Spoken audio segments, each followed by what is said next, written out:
Hola, ¿qué tal? Buenas noches.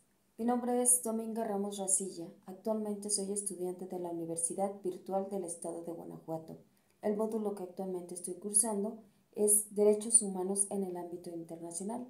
El reto al cual voy a presentar es ¿cuál es la responsabilidad del Estado mexicano?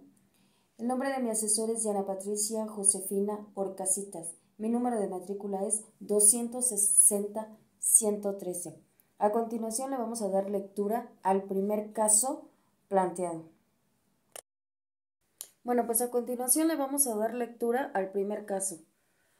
Caso número 1. Ana se encontraba pacíficamente repartiendo panfletos a las personas que se manifestaban en la plaza de armas de su ciudad. El contenido de los panfletos versaba sobre citas bíblicas. Al enterarse de lo que hacía Ana, un policía decidió arrebatarle los panfletos y detenerla, argumentando que no era el lugar para repartir ese tipo de información, pues alteraba el orden. Ana permaneció encerrada e incomunicada dentro de una patrulla durante 3 horas hasta que la manifestación concluyó. Posteriormente, el policía la trasladó a la barandilla, donde recibió burlas y calificativos peyorativos por el personal de seguridad pública.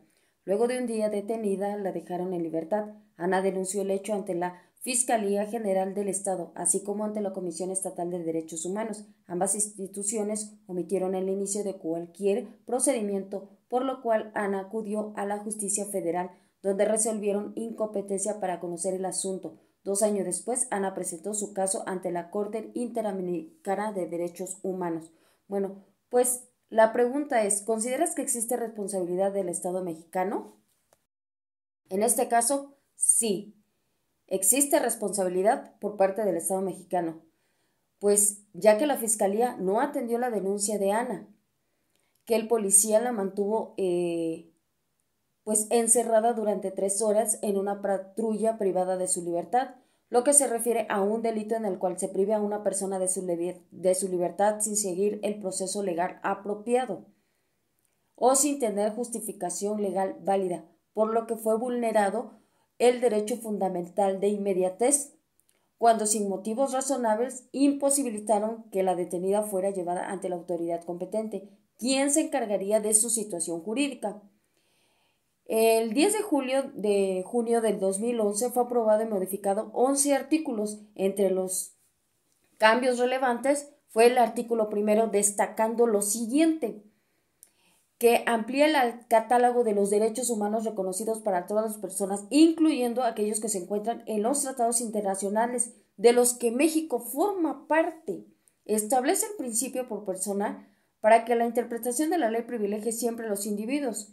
Señala que todas las autoridades están obligadas a promover, respetar, proteger y garantizar los derechos humanos. Determina que ante una violencia a los derechos humanos, el Estado debe prevenir, investigar, sancionar y reparar dichas violaciones.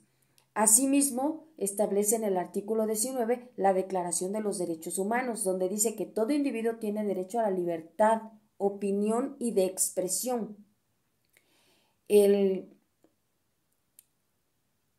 Expresión Nacional de los Derechos Humanos. En el artículo 24 constitucional dice que toda persona tiene derecho a la libertad de convicciones éticas, de conciencia y de religión, y a tener y adoptar en su caso la religión de su agrado. Entonces aquí podemos ver que Fiscalía, Derechos Humanos omitieron darle el acceso y la seguridad a Ana, por lo que posteriormente Ana tuvo que acudir a la Interamericana de Derechos Humanos. Siguiente caso. Durante la pandemia por COVID-19, el gobernador de una entidad federativa publicó un decreto por medio del cual se declaraba obligatorio el confinamiento en el domicilio particular de los habitantes en un horario de 18 a 9 horas. Asimismo, se preveía una multa de 1,500 pesos a quien infringiera esta disposición. De no contar con recursos para el pago de la multa, el decreto previo era de 36 horas de arresto. Andrés, un hombre de 34 años de edad en situación de calle, caminaba por la principal de la ciudad a las 20 horas cuando un militar lo vio, lo detuvo y lo presentó ante la Secretaría de Seguridad Pública, donde le fue exigido el pago de la multa. Andrés argumentó no tener casa, habitación, familia ni dinero para pagar la multa. Como consecuencia fue privado de su libertad durante 36 horas y boletinado, fotografiado, incluido en redes sociales, como el primer detenido, un sinvergüenza capaz de negar a su familia con tal de no pagar multa. Derivado de lo anterior, fue localizado por una asociación civil, a través de la cual se planteó su caso en jurisdicción militar y ordinaria, hasta ponerse de conocimiento de la Corte Interamericana de Derechos Humanos. Ahora bien, misma pregunta que en el caso número 1. ¿Consideras que existe responsabilidad por parte del Estado mexicano?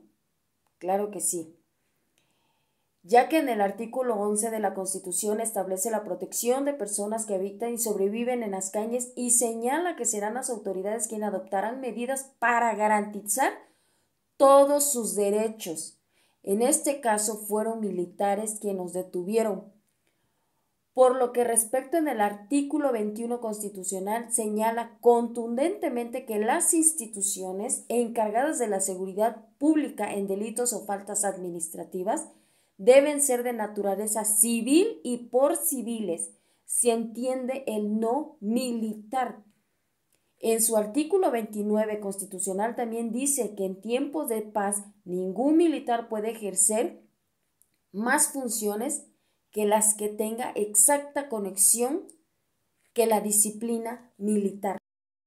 Y en este caso podemos ver que esta persona fue privada de su libertad y también el derecho a su imagen. En el artículo 17 de la Constitución se dice lo siguiente: toda persona tiene derecho sobre su imagen, que se traduce en la facultad para disponer de su apariencia, autorizando o no la capacitación o difusión de la misma, siendo un ilícito el que divulgue la imagen de personas sin expreso consentimiento. La conclusión de estos dos casos es que podemos ver que las autoridades están austeras de respetar los derechos humanos de las personas. Como servidores públicos debemos de tener la capacidad de respetar en todo momento los derechos humanos de las personas, brindar la protección y la seguridad. Es por eso que los gobernantes deben actualizar al servidor público en materia de derechos humanos para que de esta forma no violen y no vulneren los derechos humanos. Gracias, buenas noches.